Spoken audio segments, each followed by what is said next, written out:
Voilà, Miaté. Nous sommes le 8 septembre 2025. Le week-end a été long. Et pour moi, beau. J'ai publié Miaté à minuit, heure de Genève, un article sur mon blog de Mediapart. Ce n'est pas une tribune dans laquelle je me verse, dans laquelle je me vide pour parler familièrement. Ce n'est pas une tribune dans laquelle je m'ondis, où je parle comme ça, béatement, de justice. Ce n'est pas une tribune dans laquelle je dis des choses vagues. Je cite des noms. Je cite des banques. Je vous l'ai dit, Mianté, la saison 2 est la saison du droit, de la résilience, dans laquelle, après avoir de nombreuses années cherché, supplié, frappé à des portes que on a claqué avec une condescendance particulièrement violente sur mon nez. Comme ça. Ces phrases-là, ces mots-là, pour me dire que cette histoire n'était pas la mienne, que cet héritage ne m'appartenait pas, et que mon père, d'une certaine manière, n'était pas mon père, et que je n'avais pas à le défendre. Je n'avais pas à défendre son honneur. Je n'avais pas à demander justice. Donc, dans cet article, dans cette tribune que je vous demande de lire, je parle de la mécanique, des mécanismes, de comment il a été possible, Mianté, de voler l'œuvre de la vie de Fotso Victor. Comment est-ce qu'on a pu écrire ce récit officiel-là en instrumentalisant le côté Banjoun de Fotso Victor, en disant, bon, il y a toute cette famille-là, c'était un polygame, dont on va utiliser cela devant une opinion comme ça qui est occupée par autre chose, qui est paupérisée. On va leur faire croire que Fotso Victor, alors qu'il meurt à plus de 90 ans, né vers 1926, Fotso Victor n'avait pas de date de naissance, il est né vers 1926. Donc il n'est pas impossible que quand il meurt, il a plus de 100 ans. Donc on va vous faire croire que un monsieur comme celui-là qui ne savait encore une fois ni lire ni écrire, qui fait cette fortune-là, qui voit tous ses pères mourir, qui voit les conditions dans lesquelles ses pères-là meurent, qui voit comment la politique, comment le système, comment les administrations peuvent casser des fortunes, qui lui n'a rien appris de tout cela, et qu'à la fin il meurt comme ça et que c'est le désordre, et qu'il n'a pas préparé. Et surtout, on va vous faire croire que Fotso Victor, ce n'était que un vulgaire prête-nom, le produit des lignes 94. Et les gens qui croient ça sont, un, aigris, deux, envieux, et trois, ignorants. Quatre, lorsqu'ils ont de bonne volonté, naïfs, extrêmement naïfs. Donc le récit officiel sur Fotso Victor et sa fortune n'est pas le bon. Et dans cet article sur mon blog de Mediapart, je montre de manière précise ce qui a été fait, par qui, et comment, parce que les dernières volontés de Fotso Victor posaient un problème, on a saigné une héritière en situation de handicap. Je vous demande, parce que c'est le but des podcasts de lundi, court, de faire de parler de tribunes que j'écris sur mon blog ou ailleurs, afin véritablement d'être sur les faits et ne pas trop comme ça parler, mais de citer des gens, de citer des noms, afin qu'on ne puisse plus dire elle parle de quoi, elle n'a rien à dire. Qui est-ce que je cite? Deux personnes. Pierre Castel, à qui je me suis déjà adressé il y a à peu près 10 jours. Je n'ai pas publié la lettre que je lui ai écrite. Je n'ai même pas véritablement dit ce que je lui ai dit. Mais je ne cite pas Pierre Castel comme ça de manière anodine. Je cite Pierre Castel parce que Pierre Castel est un compagnon de route de Fotso Victor. Ils avaient sensiblement le même âge. Pierre Castel vit à Genève. C'est l'endroit où Catherine Thérèse Crochet exerce. Pierre Castel, je le sais, est un homme extrêmement bien informé. Je peux le dire, Mianté, parce que beaucoup de mes informations viennent de Pierre Castel.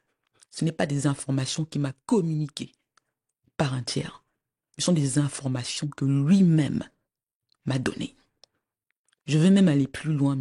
Beaucoup de mes informations sur Yves Michel Fotso, celui que j'appelle le cancre de macaque, avec raison, ce n'est pas juste une question de sentiment, m'ont été données par Pierre Castel. Donc, dans ma tribune, sur mon blog de Mediapart, j'interpelle Pierre Castel, qui ici a un rôle qui n'est pas neutre. Je m'arrêterai là. La deuxième personne que j'interpelle est le président du Cameroun, Monsieur Paul Biya. Ceux qui me suivent savent que ce n'est pas la première fois que j'interpelle Paul Biya. Je n'interpelle pas Paul Biya comme ça pour pleurnicher, pour dire Monsieur le Président, aidez-moi, Monsieur le Président, ceci, non. Ce n'est pas, encore une fois, une question de sentiment. C'est une question de droit et de justice. Et ici, Mianté, ce n'est pas que la fille de Fotso Victor qui parle. Ce n'est pas qu'une femme en situation de handicap qui parle. C'est une avocate qui dit au chef de l'État du Cameroun, Monsieur Paul Biya, comment pouvez-vous? Comment pouvez-vous? Vous avez l'âge aujourd'hui où vous savez très bien que ce que vous acceptez pour Fotso Victor, ce que vous permettez,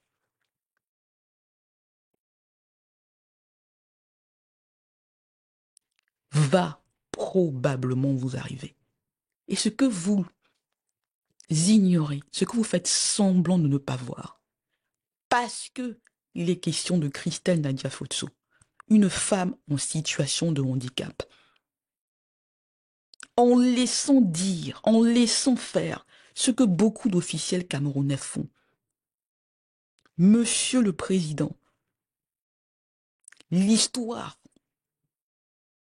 vous jugera aussi pour cela.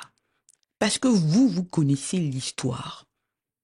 Vous savez, Monsieur le Président, dans quelles conditions Fotso Victor a été amené à faire de la politique. Et vous savez, Monsieur le Président, ce que ça lui a coûté. Et vous savez aussi, Monsieur le Président, que jusqu'à la dernière minute, il n'a pas parlé. Il a accepté de mourir, comme je le rappelle dans mon article, dans ma tribune, sur mon blog de Mediapart, comme un vieux nègre sans médaille. Donc, ni deux personnes. Pierre Castel, qui n'a pas un rôle neutre, qui a un parti pris dans cette histoire, et le président du Cameroun, qui demande aux Camerounais de le réélire, qui assure à la communauté internationale qui est un gage de stabilité pour le Cameroun et pour la région. Et moi, avec cette histoire, je dis, ce n'est pas le cas. Je cite dans cette tribune, sur mon blog de Mediapart, 3 banques, pour le moment. 3 banques du Liechtenstein. LGT Bank, la LLB, et enfin, Banque Frick, des banques du Liechtenstein, qui Mianté ont des avoirs Fotso, et qui encore aujourd'hui, alors qu'il est évident que pendant au moins 5 ans, il y a eu de manière indiscutable des fraudes, essaye encore d'instrumentaliser le handicap d'une héritière afin de ne pas faire ce que la loi leur demande de faire. Ce ne sont pas des spéculations. Lisez ma tribune. Je parle au président Paul Biya. Je parle à Pierre Castel. Je nomme 3 banques du Liechtenstein. Et je montre comment, parce qu'on avait un problème avec ma gueule, avec le choix de mon père, on a utilisé des institutions, non seulement camerounaises, mais internationales. Le barreau de Washington, D.C., le barreau de Bruxelles. Je montre leur complicité. Je montre comment leur validisme a eu ici des effets dévastateurs. Je montre et je dis à toutes ces institutions, à tous ces personnages publics qui ont créé comme ça une narration qui était tellement abracadabrantesque, afin que chaque fois que je parle, qu'on me dise c'est une affaire privée, c'est une affaire camerounaise, c'est une affaire de famille. Alors que on voit bien que 3 banques du Liechtenstein, on voit le rôle de Catherine Thérèse Crochet, membre du barreau de Genève. On voit le rôle du barreau de Washington, D.C., the District of Columbia Bar Association. On voit le rôle du barreau de Bruxelles. Et malgré tout cela, on dit à l'héritière handicapée, ferme-la, tu pleures pour du champagne. Les larmes du Mbolais. Ma tribune de Mediapart était nécessaire afin de démontrer comment un système barbare a pensé en 2025 que tout cela était possible. Et je termine cette tribune que je ne vous lirai pas, que je vous demande de lire, en disant à tous ces gens-là cette phrase, mon handicap n'est pas une faiblesse. C'est une loupe qui expose votre sauvagerie. Et mienté, je leur rappelle que tout ce qu'ils ont fait pour effacer Fotso Victor, pour voir ce que le Cameroun, comment, avec cet enterrement-là, on l'a rabaissé. Le président Biya, et je vais aller plus loin, et sa famille ont laissé que ça se fasse. et qu'ils ont laissé qu'on essaye de m'écraser. Et je leur rappelle que tout ça m'agrandit, a fait que je devienne véritablement l'héritière d'un homme bandioun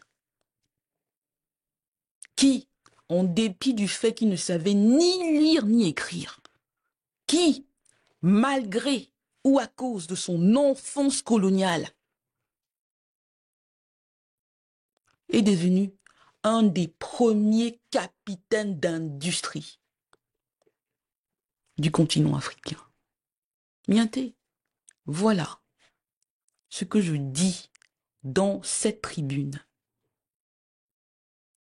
sur mon blog de Mediapart. Je vous ai promis des preuves. Je vous en donne. Je cite des noms. Je cite Pierre Castel. Je cite le président Paul Biya. Je cite 3 banques. LGT Banque, LLB, Banque Fric. Et je le fais en rappelant que j'ai porté plainte devant les Nations Unies et devant l'Union africaine. Donc, le cadre ici est juridique. Et on n'est qu'au commencement. Je ne renoncerai jamais. Je ne m'arrêterai pas. Et ce combat, bien qu'il soit juridique, va se faire devant vos yeux. Je dois conclure Mienté en vous demandant de lire ma tribune sur mon blog de Mediapart, de la partager et de partager cette vidéo. Nous sommes ensemble. On reste ensemble.